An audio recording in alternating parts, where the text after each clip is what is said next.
कुरुक्षेत्र से एमपी राजकुमार सैनी परसों एक बड़ी रैली पानीपत में करने जा रहे हैं। करो या मरो वाला काम उनके साथ होगा। अपनी पार्टी की घोषणा भी करेंगे। हालांकि बीजेपी के एमपी हैं, इनके साथ बातचीत करेंगे भी परसों कितनी भीड़ जुटा पाएंगे और कौन सा चर्चित चेहरा इनकी स्टेज पर होगा। सैनी साहब, करो या मरो वाला काम अब हो गया आपके पास। परसों के बाद तो आप जाहिर तौर पर बीजेपी के तो रहेंगे नहीं, अपनी पार्टी में आ जाएंगे, तो कौन सा कुछ चर्चित चेहरा यहाँ स्टेज पर देखने को मिले? ना, मैंने सिर्फ ये देखने के लिए किसी को नहीं बुलाया। जो पीछे भी थे मेरे साथ, मैंने उनको भी याद इसलिए नहीं किया कि मेरे साथ जनता आखिर व्यक्तिगत तौर पे कितनी जुड़ी है। आज की ये रैली जो है ना, स्थापना दिवस पर हम अकेले कर रहे हैं। फिर जब प्रदेश की दूसरी रैलियां करेंगे, जिला वाइज या लोकसभा वाइज, उसमें हम उस एरिया के लोगों को एडवाइज करेंगे। यहाँ मान लीजिए हमने 10 चेहरे लिया है, बंदा उनके साथ एक भी नहीं आया, तो हम अगर उनका चेहरा दिखा करके लोग कहेंगे इसके साथ इतने लोगों का जुड़ाव था, हम ये देखना चाहते हैं कि आखिर लोग कितने हमारे साथ जुड़े।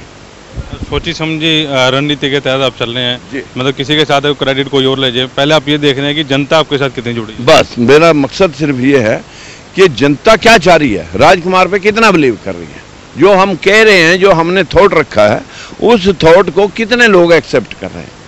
बस ना, कितना लक्ष्य मान के चलने, कितनी भीड़ आप जुटा पाएंगे? क्योंकि पूरे हरियाणा में आप हमें पूरा भरोसा है कि ये टेंट दिखना नहीं चाहिए, छोटा पड़ना चाहिए।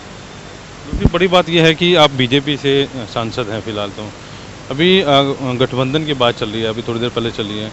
कोई अगर ऐसा कुछ सिस्टम आया, कौन सी पार्टी को आप सही मानते हैं कि हरियाणा में इस समय वो बढ़िया काम कर रही है? देखिए भैया, मैं कांग्रेस को छोड़ करके सबको इस देश का नागरिक मानता हूँ। जो इस देश के नागरिक भी ना है, उन लोगों के पैरों में लोग लौट रहे हैं। बस इसलिए देश में कांग्रेस पार्टी 12 बार देश को चलाती है, देश को भूखे नंगों की लाइन में लाके खड़ा कर देती है।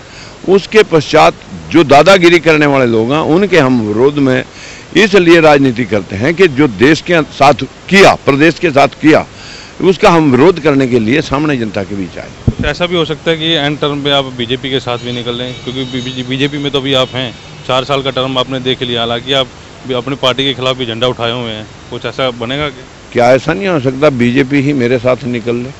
मैं बीजेपी के साथ निकलने की बजाय बीजेपी भी तो मेरे साथ निकल सकती है, वो निकले ना मेरे साथ। अभी कुछ क्या ये भी लगाया जा रहा था, पीछे सूचनाएं भी आ रही थी, जो गुप्त एजेंसियां बता रही थी कि आप पार्टी के भी संपर्क में हैं। आप कुछ देखिए, मेरे साथ इस वक्त कम से कम 100 नेता संपर्क में हैं, लेकिन सभी की एक सोच है कि राजकुमार सैनी के साथ कहीं ऐसा तो ना हो ये बीजेपी में रह जाए। इस बात से लोग संकुचित हैं, इसलिए मैंने किसी को छुआ ही नहीं।